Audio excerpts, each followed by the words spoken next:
What is the saddest thing you've ever witnessed? Small black boy on the subway, maybe 7, pushing a stroller with, presumably, his little sister in it. His pregnant mother reeked of alcohol and was loudly angrily talking with her friend. He was hunched over the stroller, playing with his sister's braids, patting her head and whispering it's okay to her. Broke my heart. That is so sad. Poor little kids. From birth until 1.5 my sister was in foster care at my house. From 1.5 to 5.5 she lived back at home in a detestable environment. Very disturbing and disgusting. Eventually she did come back into care and my family adopted her. However, while she was back at home she would still come visit us at least once a month. The saddest thing I ever witnessed was when my mom would take her home. She would have to stop at this church parking lot to let my sister cry and hold her. After about 15 minutes she would stop and compose herself to go home so that her bio parents wouldn't get angry and stop her visiting us. Leaving her there always felt like we were taking her back to heck. It was such a helpless, soul-ripping feeling. Working the burn unit about 5 years ago. 2 kids aged 2 and 6 saw there after being set on fire by their crazy dad. They were about as burned as physically possible and the plan was to keep them comfortable in a drug-induced coma until they died as they had a near 0% chance of survival. Both died right around Christmas time.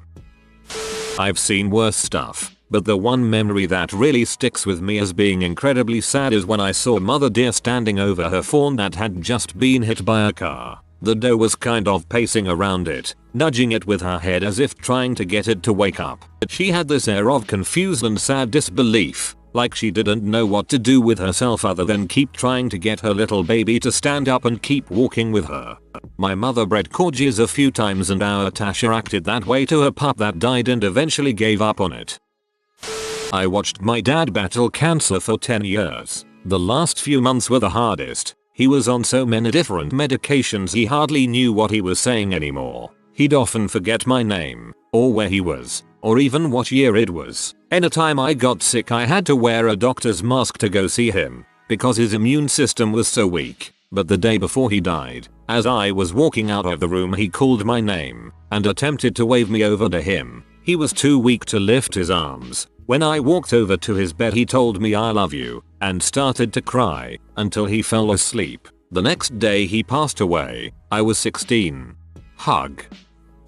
After a lot of pushing and high expectations from parents, my cousin Nick from Taiwan was accepted at some university in the States for studying abroad. His parents, especially dad, along with friends and relatives were also happy and proud. His dad really pushed him hard, wanted him to be the best, and really wanted his son to study abroad in the US. So a month or so after he's been studying at this university, I get a call from my mom. Hey, are you sitting down? Nick, he was in a car accident. He didn't make it. 3 days later, I head home for the weekend. I was dorming at school. I knew his parents had flown in. To me, nothing is sadder than seeing parents weep for their child. Words can't even describe. I remember opening the door, walking into the house. I see my uncle and aunt just sitting there at the table. He looks like a ghost. I walked towards them and my aunt stood up. We hugged. She was shaking violently and crying. Except, no tears were coming out. It was as if she had no more tears left. We just stood like that for what felt like a long time. Because they needed to take him back to Taiwan, they already cremated him, and his urn was sitting right there on top of the fireplace. Pictures of him were posted around him. I felt like throwing up and my heart couldn't stop hurting. The very next day we had a little funeral for him at our house. I have never seen my all-male 30+ cousins cry. My grandma looked like she was about to die. A few years later, I went to Taiwan and visited them. My aunt used to dye her hair monthly, always had makeup on. She now has no care in the world. Her hair is completely white and she looked like she was 80 years old. Their house is a mess, as if they do absolutely no cleaning. Their son's room remains untouched. My aunt and her daughter, my cousin or Nick's sister, vows to never come to the US again. There's a blame on my uncle amongst relatives because he was the one who pushed Nick to study abroad in the US. And that, my fellow Redditors, is the saddest thing I've ever witnessed. TLDR, cousin was pushed hard by parents to study abroad in the USA. Died a few months after school started in a car accident. Saddest thing ever witnessed was his parents' sorrow. I was at a family barbecue and my cousin, age 17, was backing his truck out of the driveway when my little brother, age 4, riding his big wheeler, went under the truck's back tires, crushed everything except his head. He looked at me screaming as he died. Cousin hasn't he been the same since? Oh Jesus, that is terrifying to think about. I hope you are okay, dude. My wife trying to come to grips with the fact that our son was gone. She was kneeling on the hospital floor just banging it with both fists and then her head while she made this god-awful sound. I quickly jumped down beside her and held her while she continued screaming. I am not sure what was worse, that or being woken up by my wife making that same god-awful sound and then her screaming my baby boy, my son, one room over, and then running in and seeing her holding our son's limp body. Life sucks. I saw a little white puppy get run over by a car going about 20 miles per hour down our street. Somehow, it actually got back up and walked for a few seconds, then fell over and died in the driveway of the pup's owner. Still brings a tear to my eye to think about it. My cat got hit by a car, which broke his back legs, and dragged himself in the rain to our front door, crying until we found him. It was soul crushing. Jackie trying to put JFK's brain back in. In the Zapruder film you can see her climbing on the trunk of the car. She's not fleeing. She's retrieving a piece of his head, which she later attempts to reattach. So sad. John Kennedy Jr. saluting his father's casket is pretty rough too. Why the frick am I reading this thread? Day ruined. I honestly thought it was going to be sad, like embarrassing sad. I'm done with the dead puppies and babies. My wife dying in my arms, H1 and pneumonia, our 5-year-old son asking what's wrong with mom as I'm giving her CPR, and our 1-year-old daughter in her crib. This was after I called her piece of crap father to take her to the hospital. He thought she was faking and refused to help. They later made false claims of everything and convinced CPS to take the kids and give them to them. $60,000 and 2.5 years later, I'm still fighting to get them back. Lost the house and business to boot shortly after. Country music hasn't got crap on me. Holy freaking crap, man. I'm sorry, I hope you get your kids back. My parents moved away while I was in college, far enough that seeing them often wasn't very practical. That also meant no longer seeing my best friend, my dog Wicket, with any regularity. She was the sweetest, most derpy but loving dog. A few years ago, my grandfather passed away, so I flew out for his funeral. Coincidentally, Wicket had grown rather ill. I hadn't seen her in years and she'd grown sick very quickly. 2 weeks prior she'd just seemed under the weather and the vet said she'd probably be fine. But a couple of days before I arrived, the vet said she had kidney issues and problems breathing and that she may not have that long. I arrived in the late evening for my grandpa's funeral, and Wicket, even sick as heck and struggling to move, totally remembered me even though I hadn't seen her in a couple of years. My parents said that my arrival was the first time she'd wagged her tail in a couple of weeks. I was only there a couple of hours before going to bed because it was already pretty late. Wicket came into the guest room where I was sleeping, curled up in her bed, and I listened to her struggle to breathe for at least an hour and a half before I could finally fall asleep. It was heartbreaking. By the time I woke up, Wicket had passed away. I know it's just coincidence and I generally don't try to ascribe meaning to coincidences, but there's this tiny part of me that appreciates that she hung around just long enough for me to see her one last time. Crap, I miss my friend. My son was born 8 weeks premature. All kinds of complications. Heart problems, lung problems, etc, etc. A child was born 4-week premature and was positioned in the next incubator down. No problems other than being underweight. Every day, around the same time, I went to the hospital after work to be with my son. Even though all he did was sleep, I went every day, for 8 weeks. Tried to make deals with the universe, God, whoever, to spare my son. Told him how great he would become if he pulled through. How much he would enjoy life and make me and his mother happy. Every single day, the other newborn's parents did the same. It seemed like we got off work at the same time, so we would always see each other. One day while off of work, I buy my son a new stuffed animal. I bought another stuffed animal for his neighbor in the incubator, overseeing as how I saw him daily as well. I get there, and I see his parents crying hysterically in the hallway. Immediately I knew what happened.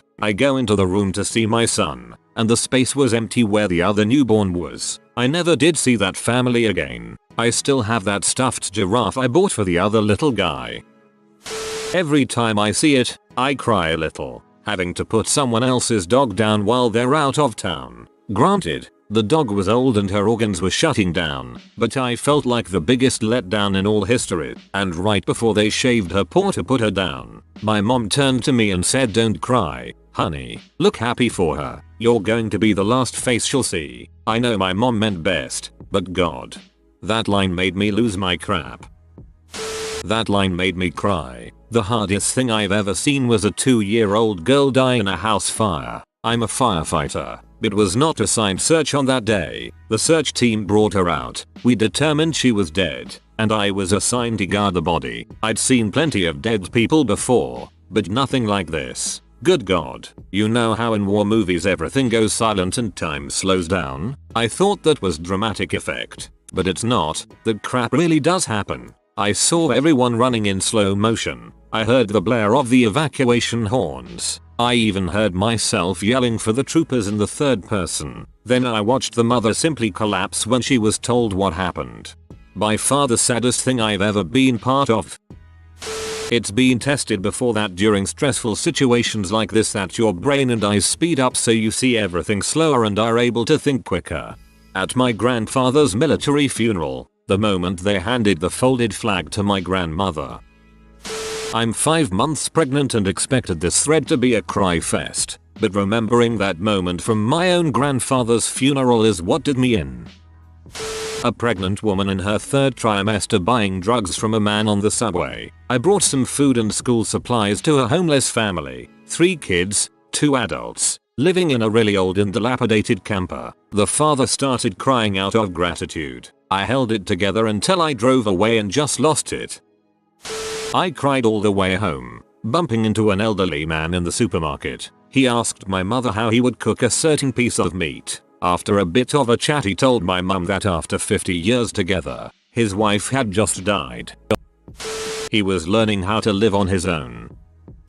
Senior citizens eating alone can make anyone feel sad. A woman at a nursing home screaming at the receptionist. Why was she screaming? Her son just died of prostate cancer. That's depressing enough.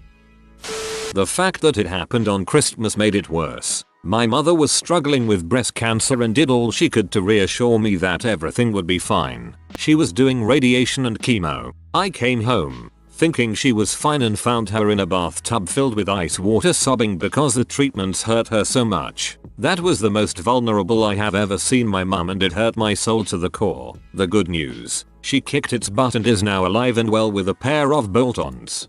This was 17 years ago. Oh, thank God this story had a nice ending. Glad she kicked its butt. The last time I saw my grandpa alive is my saddest memory. He had always been this strong war hero in my eyes, even in his old age. He was one of those quiet World War II vets who never spoke about battle but wore his aged green Semper Fiat with pride. He had a handshake that could snap fingers if he needed it, but he was a big ol' softie to me since I was the only granddaughter. The last time I saw him alive he was in a group home because he had Sundowner's syndrome. He had tried to kill himself, but instead put himself into a diabetic coma. When he woke up, it was like all of what made him grandpa was just gone. He didn't remember me or anyone for that matter, was violent and cried for grandma, who had passed 20 years before him. I sang some of his favorite hymns for him while he cried because he knew the songs, but the words weren't there for him. He ended up getting so upset that he couldn't remember the words that he started hitting his head on the armrest of his chair. The last time I saw my grandpa alive he had tears streaming down his face and blood trickling down his forehead. Just a broken shell of the man that I had grown up admiring so much. I try not to consider these as my last memories of him. I know that while it was my awesome grandpa physically, mentally he was already gone. Sympathy. Being with my dog when he was euthanized, we talked a bit beforehand, and, while I rationally think he didn't know the end was near, he somehow seemed to. He looked straight into my eyes with a sort of comprehension as I talked to him and said goodbye. My stepdad was diagnosed with bone cancer, and one night I walked out to turn his computer off. They were linked in such a way his had to be on for mine to be on the internet. It was late and the room was black. I didn't want to wake him, so I turned it off and I heard him say, "Did you turn it off right?" I said, "Yeah. I usually just flip the power off." He then said, "What do you think about this cancer thing?" I said, "You'll make it." He said, "I don't think I will," and started to cry. I didn't know what to do. My idol. Sobbing, I just hugged him and stayed for a while. It still haunts me. Last weekend my boyfriend and I were riding bikes and happened upon a car accident, and we witnessed a man die on the street. It was very sad. Similar story. My dad was driving me home back in high school, and there was a car crash across the street. The car caught on fire, and my dad pulled over and attempted to pull the man out of the car as quickly as he could, but all he saw was the man's head resting on the steering wheel, chest unmoving, blood seeping out. It was a solemn ride home. My great-grandmother's funeral. It was mostly family that showed up. Her closest friends had died already, and of the people under the age of 40, my sisters and I were the only ones not to sneak away during the wake to smoke or drink outside. I got the impression from the people around me that few people really wanted to be there and pay their respects. My great-grandmother's funeral was also pretty crappy. There have been very few times I have ever seen my dad cry, but he was bawling his eyes out like a lit kid at my great-grandmother's funeral. He was definitely her favorite grandchild. She loved everyone, but my dad was def a fav. For the first time in my life I had my arms around my dad, comforting him. In 2005, I had a dog that had cancer. One morning I woke up to inhuman shrieking. The most terrifying noise I think I've ever heard in my life. I looked across the floor to see my pet of 10 years writhing and seizing, screaming because she was afraid. I rushed over to her and knelt down and she calmed some, but she went quiet and then still. My dog died of a seizure right in front of me as a result of the cancer. I think it's probably the most traumatic thing I have ever had happen to me. Saw a man laying in the road after he was run over by a hit-and-run driver. A cop was kneeling next to the man and talking to him and trying to comfort him. The man later died. I have a great amount of respect for the cop that did that. We were taking a Sunday drive through a rural area of Montana when we saw a mare in a pasture preparing to give birth. We pulled over to watch the miraculous event. After a while, the baby plopped on the ground, but the mother just walked away from it without helping it at all, and it was trapped inside the amniotic sac. I jumped the fence, pulled out my pocket knife, and slit the sac open, then hauled out the foal and started to pound on its chest, push on its ribs, and rub some life into it. Nothing. Just then, the horse's owner came by to check on the foal, and seeing me kneeling over a motionless foal, instantly burst into tears.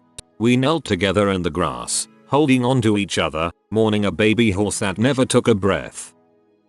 Amazing that you were able to jump into action like that, and sitting with the owner, mourning with a stranger over a horse you've no connection to. You're a beautiful person. I was taking some photographs of this really old house, peeling walls and the second floor almost falling. I wanted to take a photo of the inside but saw that there were people living in the first floor.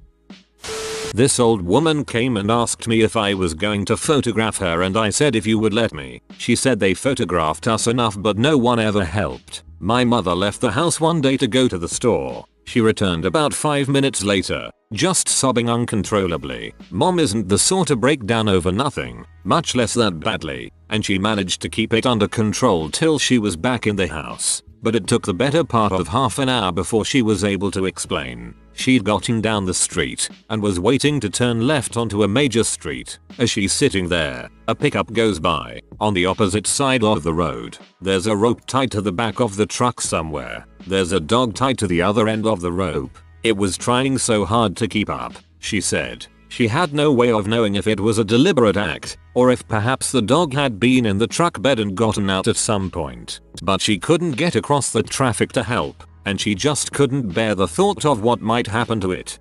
Just thinking about it, and remembering how awful she looked, still brings up the sniffles. Some kid stole a dog from someone's backyard and dragged it behind their truck. The dog didn't die from it but was put down later after suffering and being in pain. The kids were all minors and pretty much just got a slap on the wrist. Makes me see red. People like that are psychopaths that are not right in the head and should be treated as such. Lots of sad things happen in veterinary medicine. A guy once came with his already deceased Labrador retriever to have it cremated. We would put bodies in the freezer and the cremation people would come pick them up regularly, and he brought his kids along for some reason. Maybe no one else was available to watch them. Both of them were sitting in the back seat of his Jeep and they turned around and just silently watched as I heaved their dead best friend out of the back of the Jeep. In a way it was creepy because they appeared so calm, but the pain in their eyes was obvious. Dealing with grieving people over lost pets always gets to me, but of course so do animals in pain. Many happy days, but many sad ones as well. You have a rough job. We've had to put 2 pets down this year and I just don't know how our vet deals with the anguish he sees. Was hanging out with a friend at his place over the summer. Parents were gone. Siblings were gone. It was a day of video game junkfood bliss. A few hours go by when he notices he hasn't seen his dog, H. H normally likes to lay down around us in the basement because it's cooler down there, and she was an older lady. We start looking for her, and maybe 10 minutes in, my friend gets this horrified look on his face and bolts outside to the driveway. Turns out he had taken his dog on a drive earlier and left her in the truck for a little over 5 hours. Yeah, she was dead. That's about enough for this thread. There was a cat on the side of the road. I could still hear it crying when my car passed by it, and there was a guy with a crowbar walking over to it. Being the 9-year-old I was, I had no idea what was about to happen or how badly it would scar me. I saw the guy walk over, the cat still crying, and he bashed the cat's head in. I wasn't that far away when I saw it happen, so then I let out a blood-curdling scream about this situation. Parents told me that the kitty wasn't in pain anymore and the usual things that parents say when animals die. So I went home and cuddled the crap out of my cat. I was working as a phlebotomist at a local hospital and was sent up to draw blood in the maternity ward. As I was drawing the mother's blood, the physician came in to inform her that her child had died in utero, and because the child was almost full term, the mother needed to choose between the normal labor process or cesarean. When I was a kid, around 3 or 4, I saw what I now know was a homeless man picking up cans on the road to exchange them for whatever. He was sitting on the porch of my grandmother's neighbor's home. I walked over to him and offered my can of soda I had just finished. The sad look on his face still makes me sad to this day. Second was just 2 weeks ago, when my grandmother died. Her funeral was done with a priest who knew frick nothing about her. I understand he can only know so much, but he also got her entire name wrong, and went off about his personal story the entire time. And also he got the amount of children she had wrong, which really pissed my uncle off. I'm personally an atheist, but I know my grandmother would have wanted a priest speak at her funeral, so I respected it.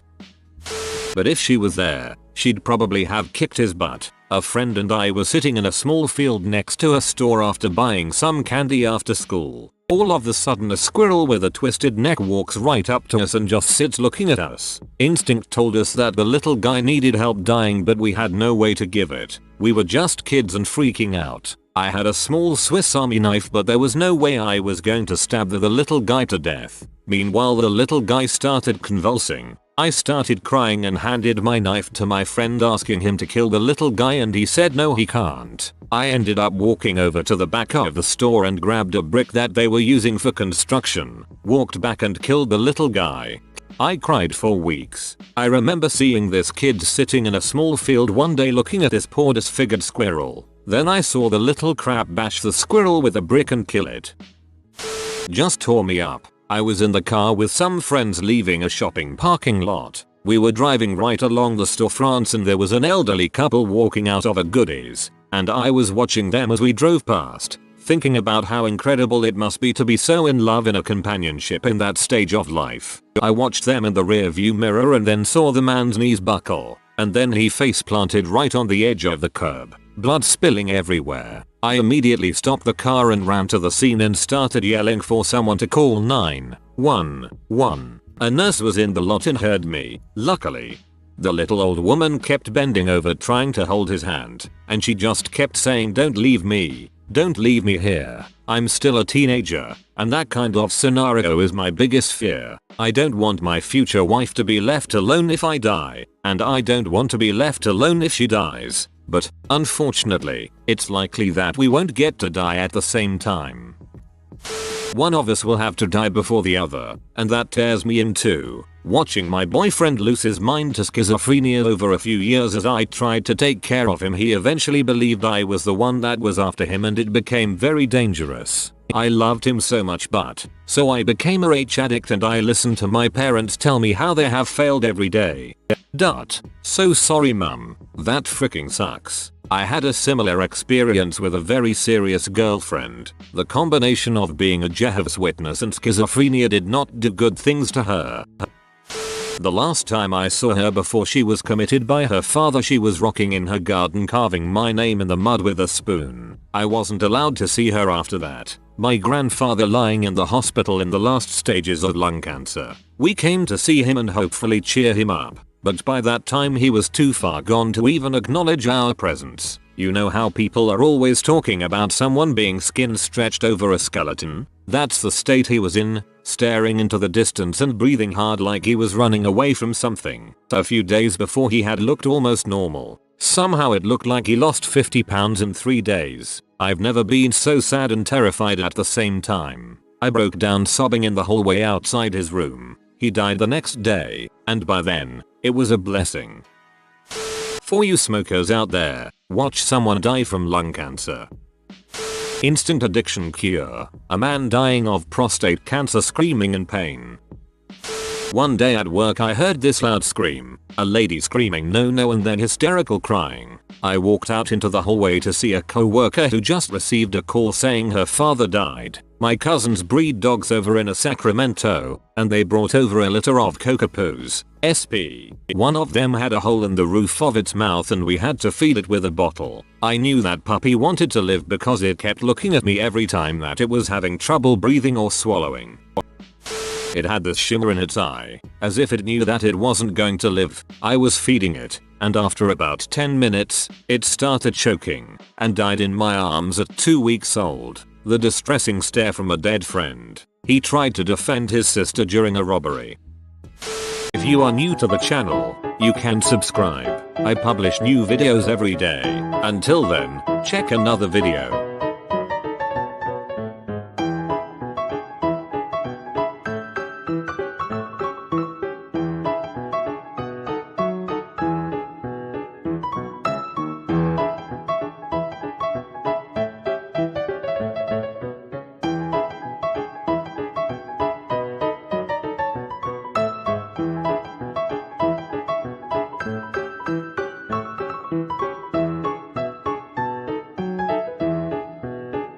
Bye for now.